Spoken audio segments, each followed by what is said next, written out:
We have a very special guest for you today, Kirby Atwell, who, if you want to hear his episode in the past, we talked a lot about his background and everything. But in this episode, we got to the brass tacks. If you want to either build a short-term rental portfolio or have short-term rentals and you want to squeeze more dollars out of it, or you want to know the best practices to keep more of the money, Kirby is someone who has implemented Profit First heavily, but he also teaches Profit First on how to buy a short-term rental and how to think about it up front. He's got a different 1% rule than I've ever heard on anything that I've been a part of, and I've been a part of the real estate investing world for the last 12 years.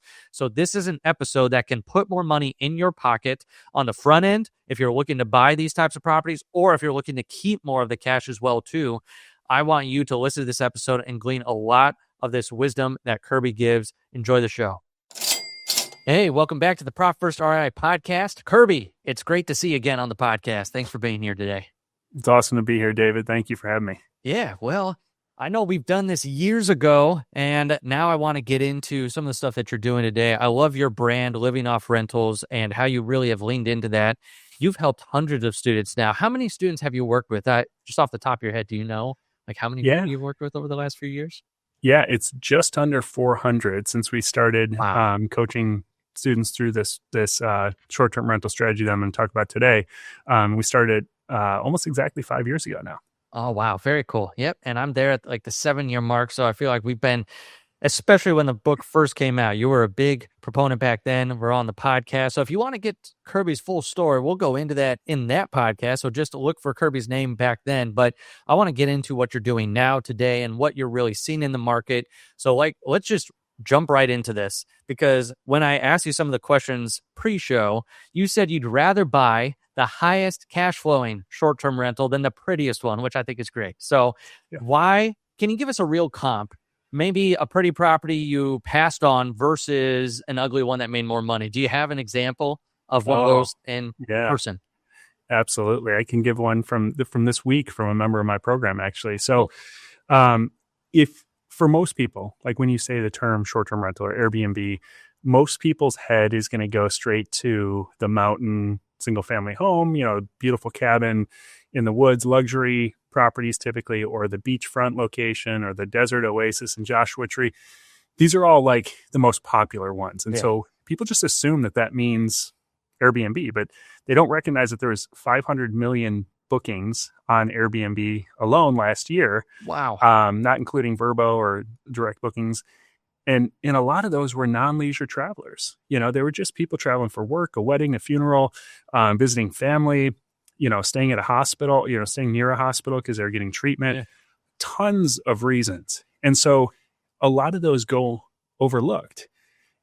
And meanwhile, a lot of those are by far the most profitable compared to the luxury vacation rentals. So to compare, if you were to buy something that's say, $700,000-800,000, the typical cabin in the woods, it's going to be single family. It might bring in, it might gross $70,000-80,000 a year, somewhere around there. You're probably not going to cash flow very much on that. But to compare it to one that a member of my program brought on our Monday call. We have a Q&A calls on Monday and go over deals. It's in South Dakota, in Sioux Falls, South Dakota. And it's like it was $234,000, but it's a 2-unit property. So we target small multi-unit properties in, secondary or tertiary markets, generally just outside of the bigger cities, but where there's still some local draws. Like I said, like people are still traveling there for work, for funerals, visiting family. You're not out in the middle of a cornfield somewhere. And with these types of properties, you have elevated income per unit. They cost a lot less, so all your expenses are lower, your taxes, insurance, everything is lower.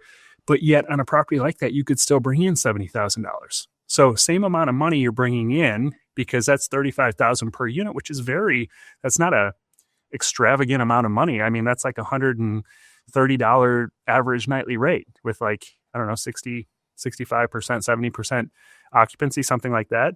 And you can have it's turnkey, really nice property that's just inexpensive, that nets that property. As we ran the numbers, it was going to net right around $2,500 a month. Wow. So, you're netting $2,500 a month.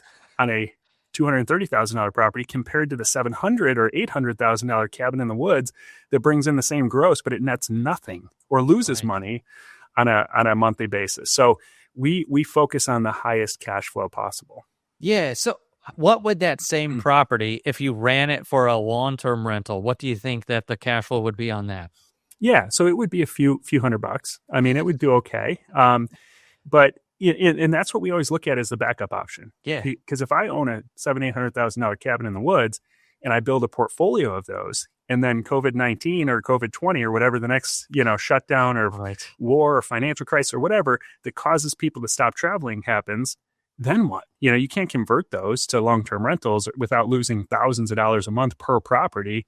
But all of mine, my entire portfolio, 43 of these, I could convert tomorrow and they all have positive cash flow. So I would never lose my properties. Now I'd give up, to your point, like, $2,000 of cash flow on that particular deal per property, which would suck, but I'm not going to, lose my entire portfolio. Yeah, exactly. And I love that because real estate, right? It's so versatile and it's so great because you can have these different backup options where it sounded like in that scenario, even it's not occupied 100% of the time during that month and you're allowing for, obviously vacancy during the month and you're still being able to net and cash flow that well. And it sounds like you're going more stable and where people travel and where people really want to versus like the luxury. And that's really the bread and butter of what you focus on, which, yes, I think a lot of people get into it for the shiny objects, right? They're like, yeah, I want to own a very cool thing or something on the water or whatnot. And then they end up eating their shirt. And that's where it sounds like you have a much better way. Now that goes to my next question. So you have a 1% rule for the short-term rentals that is pretty different than the standard 1% rule, it seems like, for the long-term rentals. So can you give us that formula and maybe what number you have to hit before you'll underwrite a deal for the short-term side? Yeah, exactly. That's I'm glad you brought that up because a lot of people asked me over the years, they're like, what makes a good short-term rental in your opinion? And you ask 10 different people and you get 9 different answers on what makes a good short-term rental because everybody's goals are different. But and then price points are different, obviously. So I wanted to create a rule that was commensurate with it worked no matter what price point you're at. So there's the standard 1% rule for long-term rentals that most people know that if you buy a property for say $200,000, it should rent for $2,000 a month. And so you're making 1% gross of the purchase price on a monthly basis, and then you subtract out your expenses and you're left with a few $100s. And that's considered a good long-term rental. But I never really understood that because to your whole focus on your platform, all I care about is what's left over at the end of the month, the profit. Like I don't care about gross. So I wanted a rule that in expenses are different everywhere, right? Like taxes are different, so you can never really compare apples to apples.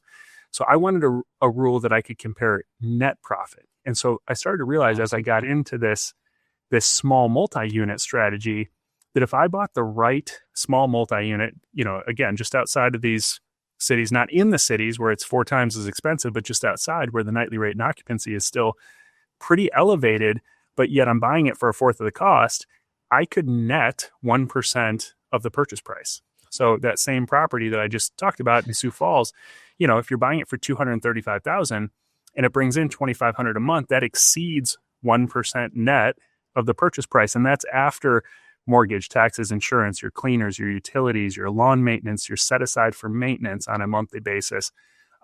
Every expense that you can possibly think of, even set-asides that, won't be an expense today, but yet your furnace is going to go out 3 years down the road. And so you need to be setting aside maintenance costs. There should be 1% net left over. And that's what I consider a great deal. And if you look at, I tell that to most short-term rental investors and they look at me like I'm insane because they're used to buying the Gatlinburg, $700,000 property. And they're like, $7,000, I barely break even. What are you talking about, $7,000 a month? And I'm like, well, you're buying the wrong properties then. That's awesome. No, I love that. It's profit first, right? I mean, apply to your buying formula, not just your cash and cash management. You've applied that same principle to the front end of how you make money even before you buy it, it sounds like, because that Sioux Falls deal is a great example of that. where you knew going into it, it had that potential to hit the 1% net rule, not just the 1% rule that most people have for long-term rentals. I absolutely love that, which leads me into, obviously, you're a profit first practitioner. Now I hear it on the front end, not just the back end, but I did want to ask, okay, profit first, the actual system. So managing the money, what did your accounts look like before versus after, and like just that whole journey, and then making sure you help us understand what did the system expose that you weren't seeing, something like that. Yeah, that's a great question. And I'm so grateful to you for writing the book for real estate investors, because I read Mike's book initially. I think it was like a year after it came out, read it, I think another time a few years later, understood the concept, loved the concept, but never implemented, and I always had like questions around like, well, what about investor money? How does that work in there? And, things that were specific to real estate investors. So once you wrote that book, that's really when I got serious with it. And I still use the spreadsheet here that is the free download that you offer, that I just filled in on the taps, the difference between the caps and the taps. Awesome. And so every 1st and 15th, I go in there and I take all the money that's hit my income account and I just divide it out. And so, since doing, that really was kind of the tipping point for me of when things really took off in my business. Prior to that, I was flipping properties. Things were a mess. We've talked before about how, our backgrounds kind of are similar in terms of the company you worked with initially, and the company that I had a couple partners in that was a flipping company, and we had 20 different projects going at a time. We had money everywhere. I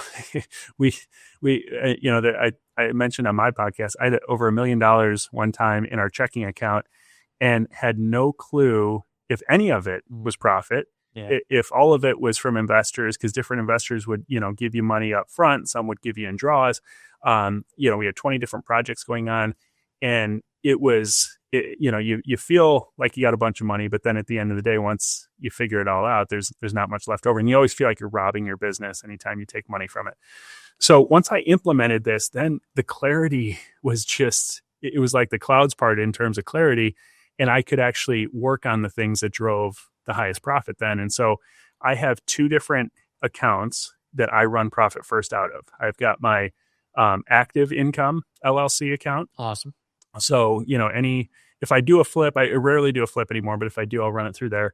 But like any YouTube income, any coaching income, any affiliate income, anything that's active money goes into that LLC.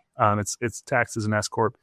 Then I've got my main rental property investing account, which is a pass-through entity, and I run profit first out of that. And so I've got different percentages. Like for the active income account, I've got 25% for owner's comp. I've got 15% for profit, 15% for taxes, and then 45% for expenses. And so, every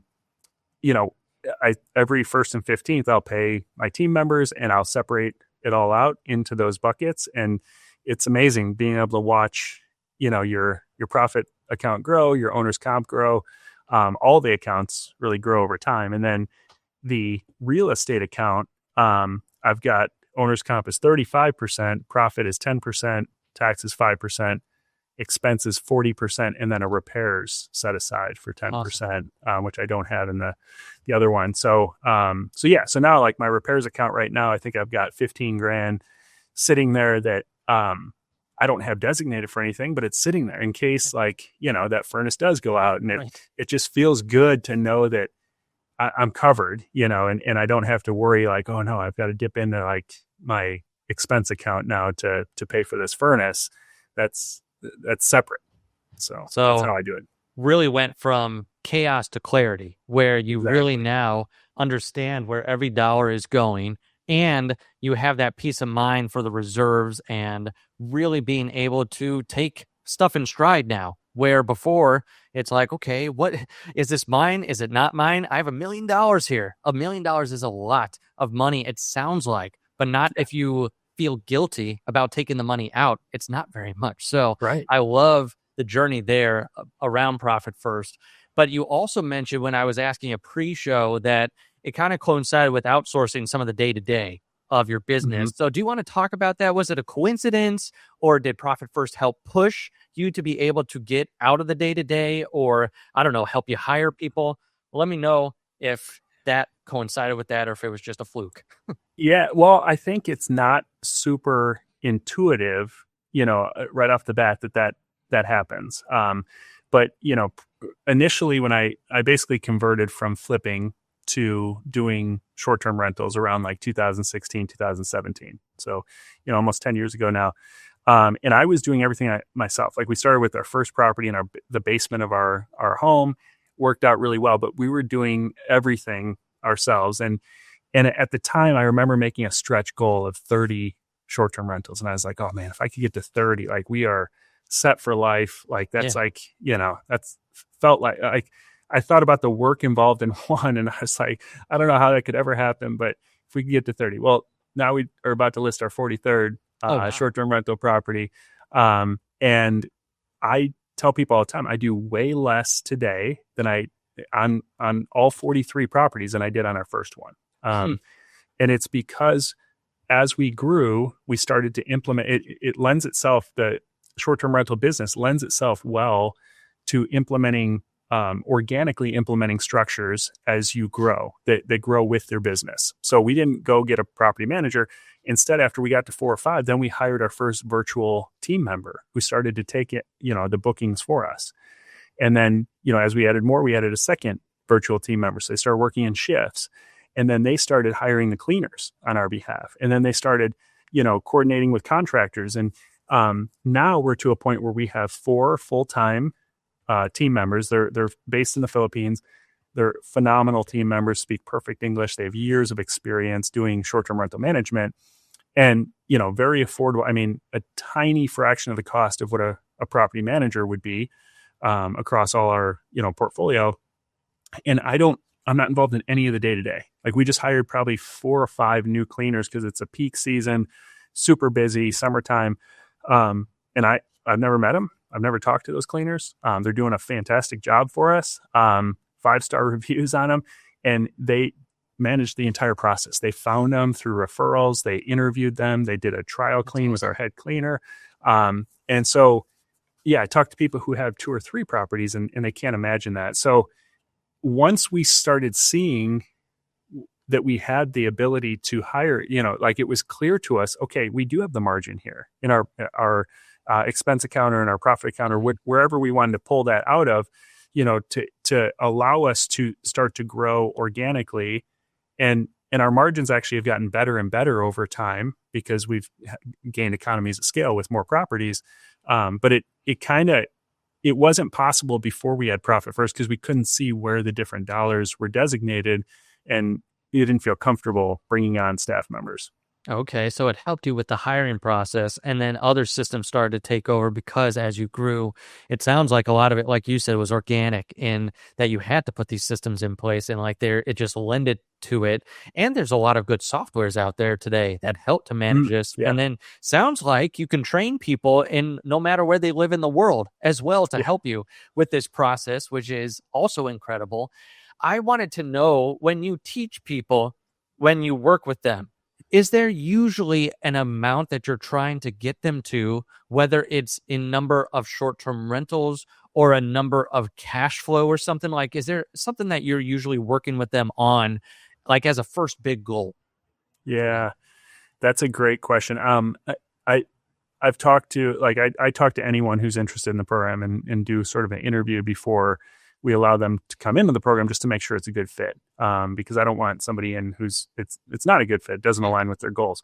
And when I talk to them, I always ask what the specific goal is. And for most people, it is financial freedom. It is being able to step away from their full-time job. And so for a lot of people, that's $10,000 to $15,000 a month. For a lot of people like that, that gives you the ability to step back and leave the full-time job. And what that does, and I don't think people understand how that's 40 plus hours a week now that's freed up in a perpetuity times 52 times how many ever working years you have left in your, like that's tens of thousands of hours that you just freed up by getting a handful of these properties. So taking that again, going back to the Sioux Falls deal, like $2,500 a month, You do 4 of those, you're at 10 grand a month.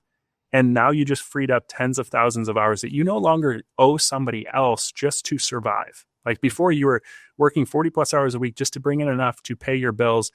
And then you had a little bit of extra time. Now that's already taken care of. So those 40 plus hours a week are given back to you to make your own decisions with. And it's a life-changing event. Yeah. It's incredible. That's what we got to about 5 years ago when before we started this program. Because our goal, we have 4 kids and we live on a farm, and we wanted to stay home and spend a lot more time with our kids and doing meaningful things.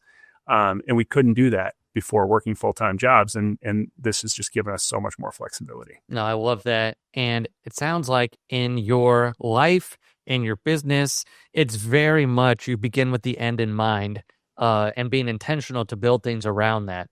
And it does sound like, too, that when you're helping people, it's very realistic that 10 or less properties can get a lot of people out of their financial, the financial chaos that they're in, or like not having enough to escape their W-2, especially if a lot of them are like the Sioux Falls. Is Sioux Falls an anomaly, or is that typical?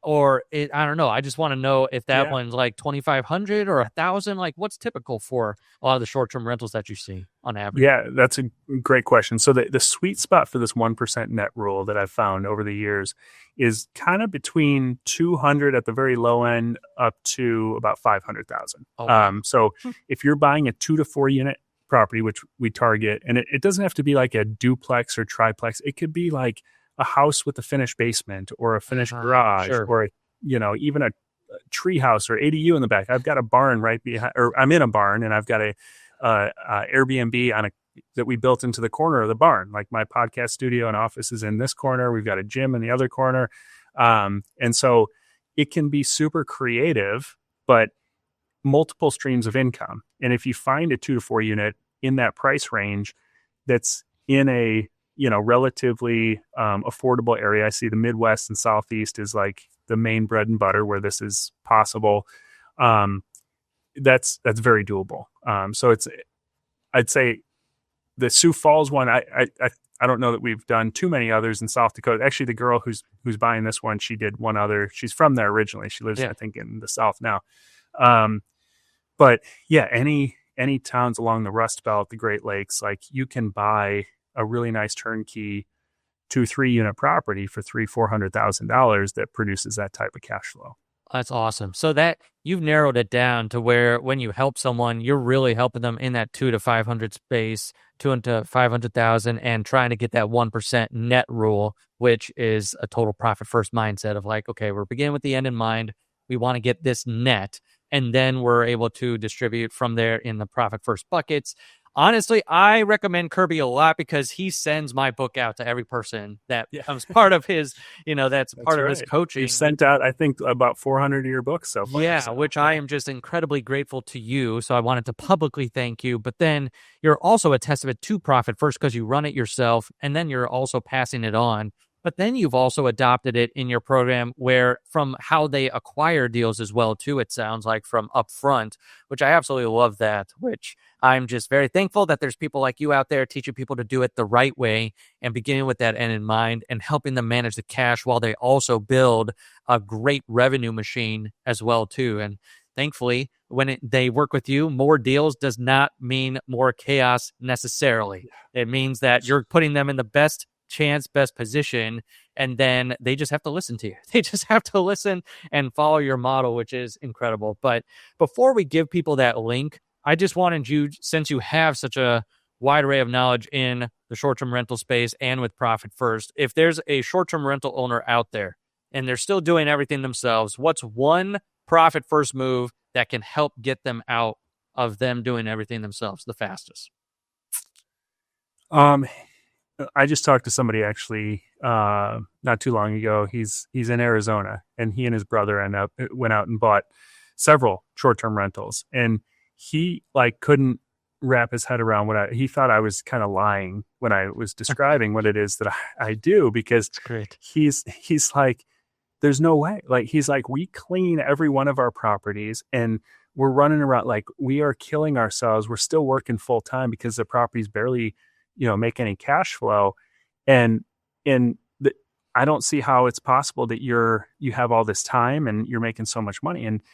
And I was like, that it all goes back to picking the right properties. And so if you're a short-term rental owner and you're killing yourself and there's no way that you can extract yourself because there's not enough income to support, a cleaner and, a team, then I would evaluate it and say, does it make sense for me to do maybe a 1031 exchange, sell these properties and start looking at properties that do generate this type of income? Because, you start to get in this mindset of, well, this is the way I've always done it. So this is how short-term rentals are. And I hear that all the time. Like you look at any of these, influencers online, like the Airbnb bust, short-term rentals are dead. And I'm like, yeah, a lot of them, the majority maybe are, but there's niches where this can just be super profitable. So I would say start with that 1% rule and don't keep doing what you've always done just because that's the way you've always done it.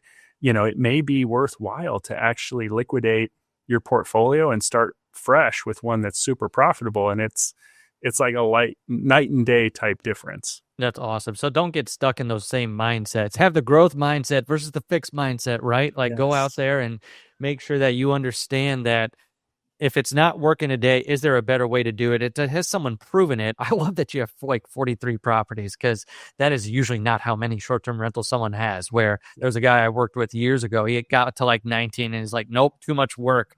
Yeah. And I bet if he would have followed your principles, that he would probably either still be in it or could have sold them for more when he did sell his portfolio later on. And because you've got such a great system up front to acquire, and then obviously on the back end, being able to not just run out of cash 6 ways from Sunday like a lot of people do. So this has been amazing. I think a lot of lessons learned.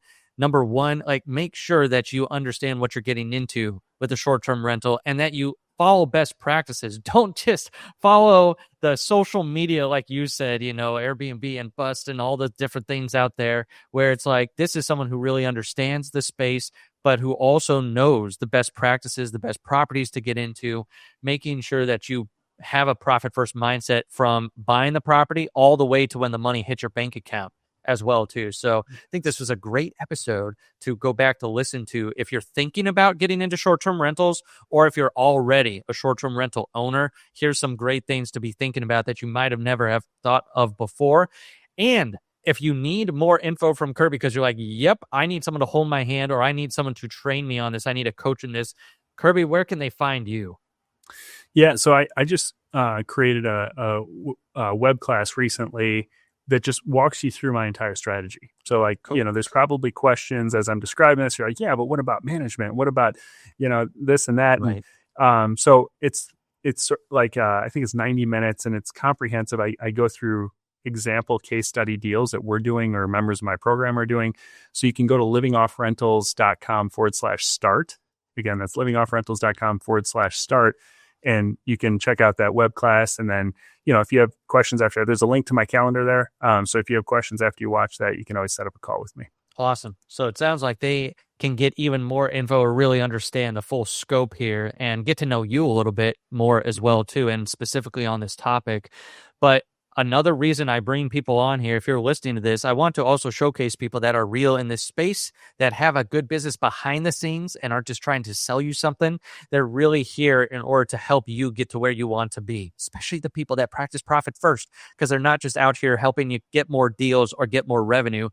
Someone like Kirby is helping you keep more cash really at the end of the day and helping you escape your W-2 or helping you escape the things that you don't want to be in and stuck and feel stuck right now. And even if you're a real estate investor, this might be another tool on your tool belt, whatever it might be. So this has been awesome, Kirby. I want to thank you a lot. And then if you're listening to this and you need help on the financial side and you're like, hey, this sounds great, and I love that Kirby is promoting Profit First, but what is that all about? So Profit First, we can help implement. It's a system to control your cash. If you want to keep more of your cash, you could go to simplecfo.com. We have a full accounting department, whether it's bookkeeping, fractional CFO, or taxes.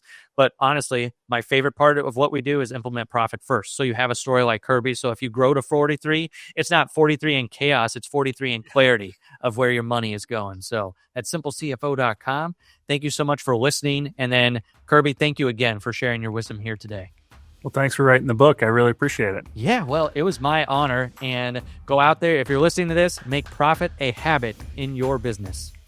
That's it for today's show. Be sure to subscribe, review, and share this episode. If you're serious about financial systems and keeping more of your profit, visit simplecfo.com to take your free discovery call today.